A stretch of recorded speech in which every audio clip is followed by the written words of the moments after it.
Hello friends, welcome to study stage. आज की इस वीडियो में हम लोग सीखेंगे माध्य, माध्यिका, बहुलक, परिसर, मानक विचलन, प्रसरण विचलन, गुणांक निकालना। तो ऐसे टॉपिक से जो क्वेश्चन है वो ज्यादातर रेलवे की एग्जाम में पूछे जाते हैं। बहुत ही छोटा सा टॉपिक है और बहुत ही इजी कॉन्सेप्ट से मैं आप लोगों को बताऊंगा। तो चलिए वीडियो को स्टार्ट करते हैं। अगर वीडियो आपको अच्छा लगे तो प्लीज चैनल को सब्सक्राइब जरूर कीजिएगा और लाइक कीजिएगा। तो चलिए हम सबसे पहले निकालते हैं कि माध्य यानी माध्य कैसे निकाला जाता है। माध्य से क्वेश्चन बनेंगे तो उसको कैसे हम लोग सॉल्व करेंगे। तो बहुत ही छोटा सा टॉपिक है। तो यहाँ पे दिया गया है माध्य निकालने का रूल क्या है कि कुल संख्या का योग, मतलब माध्य निकालने का रूल है कुल संख्या का योग, जो संख्या दिया हुआ है उस संख्या का योग यानी जोड़ और बटे कुल संख्या। देखिए यहाँ पे जैसे कि क्वेश्चन ले लेते हैं और क्वेश्चन है इतना क्वेश्चन है का माध्य निकालना है, इसका माध्य निकालना है। तो यहाँ पे कैसे निकालेंगे, कुल संख्या का हमें योग कर लेना है, यानी जो संख्या दिया हुआ है इसे हम लोग जोड़ लेंगे। तो 2 + 5 पहले लिख लेते हैं माध्य, +3 + 4 + 1 + 6 + 7 यानी कुल संख्या का योग बटे कुल संख्या। देखेंगे ये कितना संख्या दिया गया है।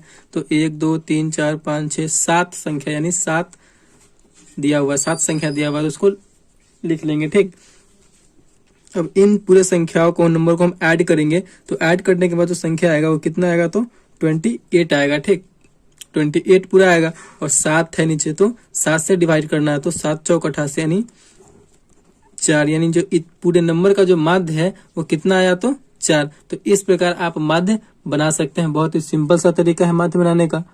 तो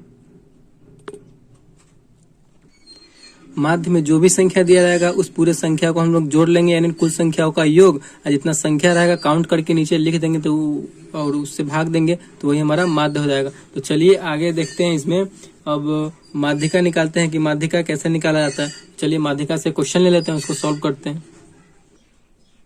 देखिए तो माध्यिका से क्वेश्चन है, ये नंबर सारे ये नंबर दिए हुए हैं और इसका क्या निकालना है, तो माध्यिका निकालना है यानी मीडियन निकालना है। माध्यिका कहने का मतलब क्या है कि जो बीच वाली संख्या हो, जो पूरे एक्यूरेट बीच में हो वही। तो पहले तो जो नंबर दिया हुआ रहेगा माध्यिका में, माध्यिका निकालने के लिए उसको हम असेंडिंग ऑर्डर में लिखेंगे यानी बढ़ते क्रम में लिखेंगे। उसको क्या बोलते हैं, तो आरोही क्रम बोलते हैं। तो हमें इससे पहले आरोही क्रम में हमें सजा लेना है इस नंबर को। तो सजा लेते हैं आरोही क्रम में, माने बढ़ते क्रम, पहले छोटा फिर उससे बड़ा फिर उससे बड़ा ऐसे लिखना है। तो इसमें सबसे छोटा कौन सा है, तो 0 है। तो 0 से स्टार्ट करेंगे, 0 फिर 1 फिर 2। देखिए 2 बार 2 है तो 2 बार 2 लिख देंगे। फिर उसके बाद क्या है, 3 है, फिर 2 बार 3 है, फिर उसके बाद 5 है, फिर उसके बाद 6 है, फिर उसके बाद 9 है। ठीक, इतना हो गया। इसको हम लोग बढ़ते क्रम में लिख लिए यानी आरोही क्रम में सजा देंगे। उसके बाद हमें जो है दोनों साइड से बराबर बराबर संख्या को ले लेना है। दोनों साइड से बराबर बराबर संख्या को लेंगे और जो बीच में बच जाएगा वही उसका माध्यिका हो जाएगा। तो देखिए 1 2 3 4 5 6 7 8 9 नंबर है तो हम 4 नंबर बराबर बराबर ले लेंगे कि नहीं। तो 4 नंबर इधर से और 4 नंबर इधर से, बीच में कौन सा संख्या बच गया, अकेले सिंगल बच गया 3। तो यही हमारा क्या हो जाएगा, इसका यही हमारा इसका माध्यिका हो जाएगा आंसर। यानी माध्यिका कितना हुआ इस नंबर में, इस पूरी संख्या का माध्यिका कितना हुआ, तो 3। चलिए तो अगर ये मतलब ऑर्डर नंबर था यानी 4 बराबर बराबर हो गया, अगर 10 रहे तो कैसे बनाएंगे, 10 संख्या रहेगा तो उसको कैसे बनाएंगे। चलिए एक और ले लेते हैं क्वेश्चन और उसको सॉल्व कर लेते हैं।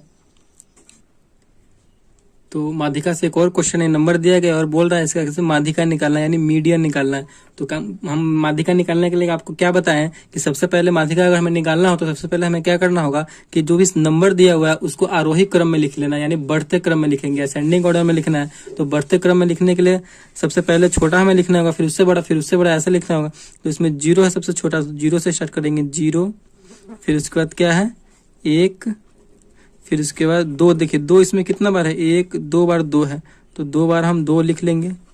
फिर उसके बाद बढ़ते क्रम में 3 है तो 3 हम देख लेंगे कितना बार है रिपीट, तो एक ही बार रिपीट है।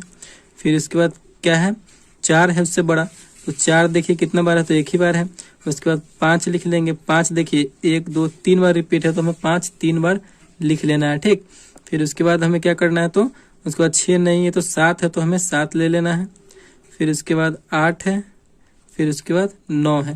तो हम बढ़ते क्रम में इस संख्या को लिख लिए, मिला लेंगे कि पूरा संख्या कितना है, 1 2 3 4 5 6 7 8 9 10 11 12, 1 2 3 4 5 6 7 8 9 10 11 12 यानी पूरा 12 संख्या है। ठीक, तो उसके बाद क्या करना है कि हमें देखिए यहाँ पे 12 संख्या है, तो उसमें तो था विषम संख्या था, तो बराबर बराबर 4 संख्या को सम संख्या में ले लिए, तो बीच वाला एक बच गया, तो वही हमारा हो गया। लेकिन इसमें तो सम संख्या है, तो अगर हम 6 लेंगे तो पूरा तो संख्या खत्म हो जा रहा है। अगर 6 संख्या को लेते हैं, 6 इधर से भी ले लेंगे और 6 इधर से भी ले लेंगे, 12 टोटल संख्या है, तो खत्म हो जाएगा पूरा।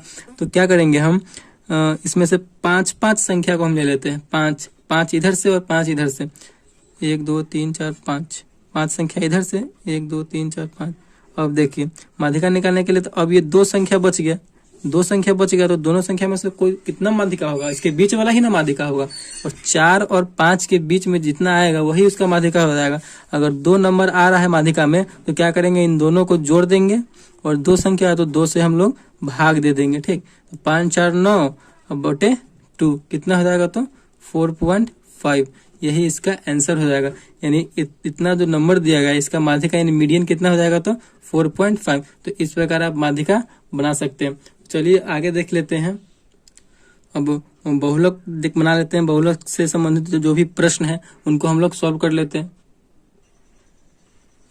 तो बहुलक से क्वेश्चन है, संख्या दिया हुआ है और बोल रहा है इसका बहुलक ज्ञात करना है, इसका यानी मोड हमें निकालना है। तो बहुलक को हम लोग कैसे निकालेंगे कि बहुलक में जो होता है, जो संख्या ज्यादा बार, यानी सिंपल सी भाषा में हम लोग समझ रहे हैं, जो संख्या ज्यादा बार रिपीट हो वही संख्या बहुलक कहलाता है। यानी जो संख्या उसमें दिया हुआ रहेगा और जो अंक मतलब ज्यादा बार रिपीट हो वही संख्या उसका बहुलक हो जाता है। तो देखिए यहाँ पे संख्या दिया हुआ है, अब इन संख्या को हम लोग लिख लेते हैं, ज्यादा हम लोग को सुविधा होगा। जैसे कि कौन कौन सी संख्या है इसमें, 5 है, 6 है, 7 है और 8 है।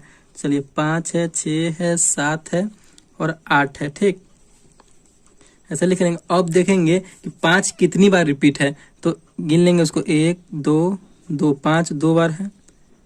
फिर इसके बाद 6 1 2 3 6 3 बार रिपीट है। फिर 7 देख लेंगे, 1 2 7 2 बार है। तो यहाँ पे 8 को हम 4 बार रिपीट है तो 4 बार लिख देंगे। अब देखेंगे कि कौन सी संख्या ज्यादा बार, 5 2 बार है, 6 3 बार है, 7 2 बार है, 8 4 बार, यानी 8 जो है ज्यादा बार रिपीट हो जाएगा। तो इस संख्या का जो है बहुलक कितना हो जाएगा, इस संख्या का बहुलक 8 हो जाएगा। यही इसका आंसर हो गया। बहुलक आपको समझ में आ गया कि बहुलक मतलब बहु यानी ज्यादा बार रिपीट हो, वो संख्या ज्यादा बार रिपीट हो वही उसका बहुलक हो जाता है। सिंपल सा है। तो आगे देख लेते हैं फिर क्वेश्चन को।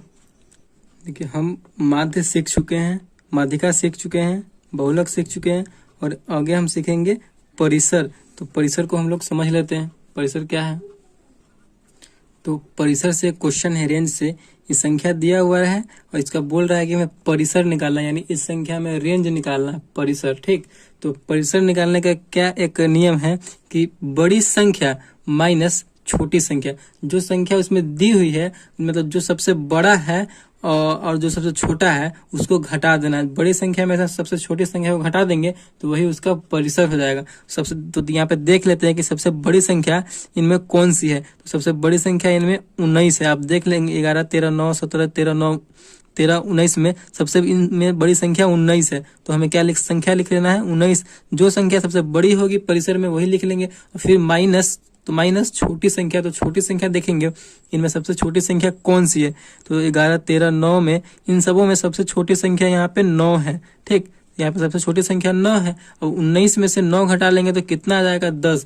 यानी ये जो संख्या दिया हुआ है इसका जो परिसर है, रेंज है, वो कितना है, तो 10 है। ठीक, तो इस प्रकार आप परिसर भी निकाल सकते हैं। यानी बड़ी संख्या में से छोटी संख्या को घटा देंगे तो हमारा परिसर यानी रेंज निकल कर चला आएगा। तो हमने माध्य, माध्यिका, बहुलक और परिसर को निकालना सीख लिया और आगे बच गया मानक विचलन, स्टैंडर्ड डेविएशन, प्रसरण, वेरिएंस और विचरण गुणांक। इन तीनों को हम अगली वीडियो में सीखेंगे क्योंकि ये वीडियो ज्यादा लंबी हो जाएगी, इसीलिए हम ये वीडियो में ये क्वेश्चन को नहीं बता पाएंगे। तो मानक विचलन और प्रसरण, विचरण गुणांक को हम अगले वीडियो में बताएंगे आप लोगों को। तो अगर ये वीडियो आपको अच्छा लगा हो तो प्लीज चैनल को सब्सक्राइब कीजिएगा और लाइक कीजिएगा। Thank you.